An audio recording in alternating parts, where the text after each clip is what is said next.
আমাৰ সকলোৰে মনত আছে 2021 চনৰ মে মাহত ইনফেক্ট 10 মে তাৰিখে মই শপত গ্ৰহণ কৰিছিলোঁ। সমগ্ৰ নিৰ্বাচনৰ সময়ছোৱাত মই অসমৰ ৰাইজক আন্তৰিকতাৰে সৈতে প্ৰতিশ্ৰুতি দিছিলোঁ যে বিজেপি চৰকাৰ যদি শাসনলৈ আহে 1 লাখ যুৱক যুৱতীক চৰকাৰী চাকৰি দিম। কোনেও বিশ্বাস কৰা নাছিলে। বিজেপি নিৰ্বাচনত বিজয়ী হ'ল, কোভিড আহিলে, সংকটৰ মাজত থাকিও সেই প্ৰতিশ্ৰুতি মই পাহৰা নাছিলোঁ। এটা সময় হৈছিল যে বিৰোধী পক্ষৰ বিধায়ক, বিশেষ এজন বিধায়কে 1 লাখ চাকৰি আমি দিব নোৱাৰিম বুলি ভাবিয়ে মাজে মাজে এনেকুৱাও কথা কৈছিল যে আমি এতিয়া আন্দোলন কৰিম, 1 লাখ চাকৰি চৰকাৰে কিয় দিয়া নাই। ভাল কথা, চৰকাৰে কিবা কাম প্ৰতিশ্ৰুতি মতে নকৰিলে আন্দোলন হ'ব লাগে, কিন্তু যদি প্ৰতিশ্ৰুতি মতে চৰকাৰে কাম কৰে তাত ধন্যবাদো পাব লাগে। মোক ধন্যবাদ নালাগে। আজি আমি ৯৯,০০০ আৰু ৯৭টা নিযুক্তি সম্পূৰ্ণ কৰিলোঁ। PWD ৰোডছ আৰু বিল্ডিং ডিপাৰ্টমেণ্টত আজি আমি ৬০০ জনতকৈও অধিক জুনিয়ৰ ইঞ্জিনিয়াৰক নিযুক্তি দিলোঁ আৰু ৮১২ গৰাকী নাৰ্ছক নগাঁও, কোকৰাঝাৰ, নলবাৰী আৰু তিনিচুকীয়া মেডিকেল কলেজত আমি নিযুক্তি দিলোঁ। চাওঁতে চাওঁতে নিযুক্তি আজি 1 লাখতকৈ 3টা কম।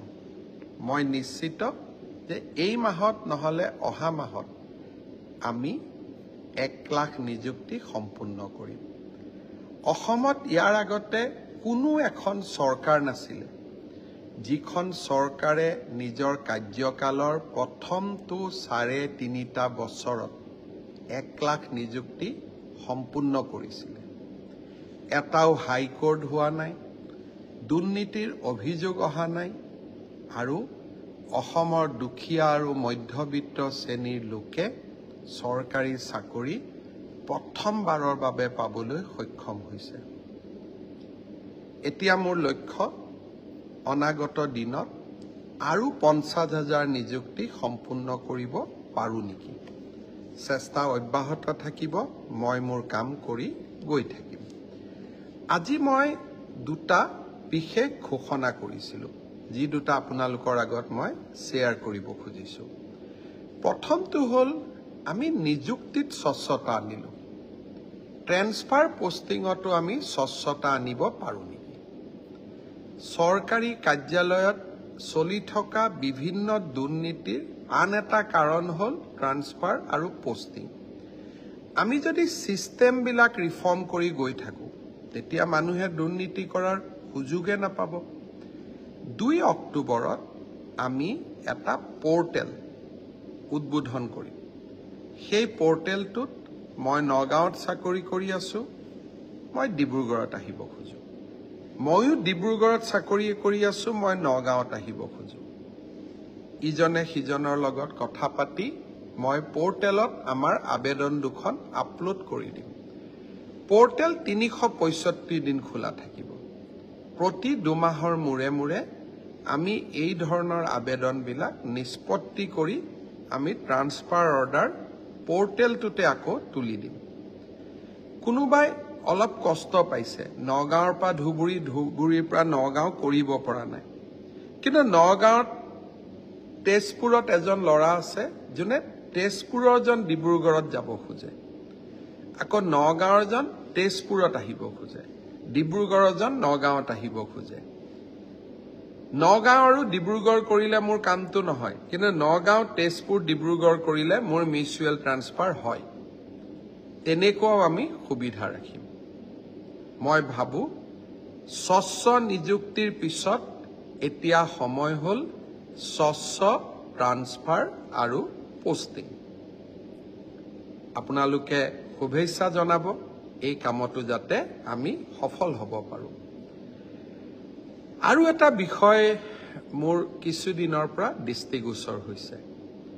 2017 চনৰ এপ্ৰিল মাহৰ পিছত অসম চৰকাৰৰ যদি কোনোবা কৰ্মচাৰীৰ মৃত্যু হয় তেতিয়াহ'লে আমি কৰ্মচাৰীজনৰ যিমান দিন চাকৰি বাকী আছিলে সিমান দিনলৈকে তেওঁলোকক দৰমহা দি থাকো অৰ্থাৎ আজি ৰতন নামৰ চৰকাৰী কৰ্মচাৰীজনৰ মৃত্যু হ'ল তেওঁৰ চাকৰি আৰু 20 বছৰ আছিলে এই 20 বছৰ তেওঁৰ পৰিবাৰে তেওঁৰ একাউণ্টত দৰমহাটো পাই থাকিব এজিফ ৰতন এতিয়াও জীয়াই আছে মাহৰ 1 তাৰিখে গৈ দৰমহাটো তেওঁৰ একাউণ্টত সোমাব কাৰ একাউণ্টত সোমাব মৃত ব্যক্তিজনৰ পৰিবাৰৰ তাত এতিয়া এটা সমস্যা হৈছে বহুত ক্ষেত্ৰত ডেকা বয়সতে চৰকাৰী কৰ্মচাৰীসকলৰ মৃত্যু হয় মৃত্যু হোৱাৰ পিছত স্বাভাৱিকতে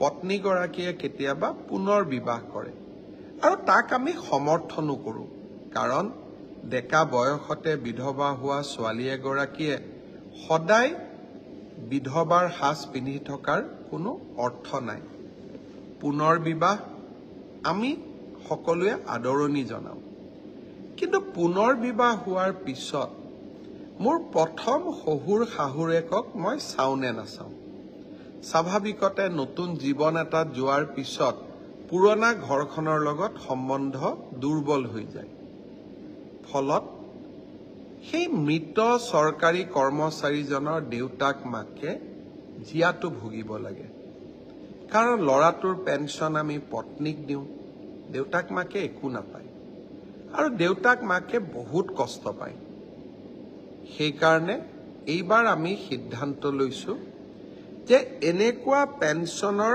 80% আমি বিধৱা পত্নীগৰাকীক দিম আৰু 20% আমি বৃদ্ধ দেউতাক আৰু মাকক দিম অৱশ্যে দেউতাক মাক যদিও নিজেই চৰকাৰী কৰ্মচাৰী তেতিয়াহ'লে আমি তেনেকুৱা সুবিধা নিদিওঁ অন্যথা আমি সেই সুবিধা দিবলৈ আমি যত্ন কৰিম যাতে বিধৱা পত্নীগৰাকীয়েও ন্যায় পায় আৰু বৃদ্ধ পিতা মাতায়ো ন্যায় পাবলৈ সক্ষম হয় মই ভাবো এই প্ৰচেষ্টাকো আপোনালোকে সকলোৱে আদৰণি জনাব এনেকৈ মানুহৰ সমস্যাবিলাক সমাধান কৰা আমাৰ জীৱনৰ এটা সংকল্প হিচাপে আমি গ্ৰহণ কৰিব লাগে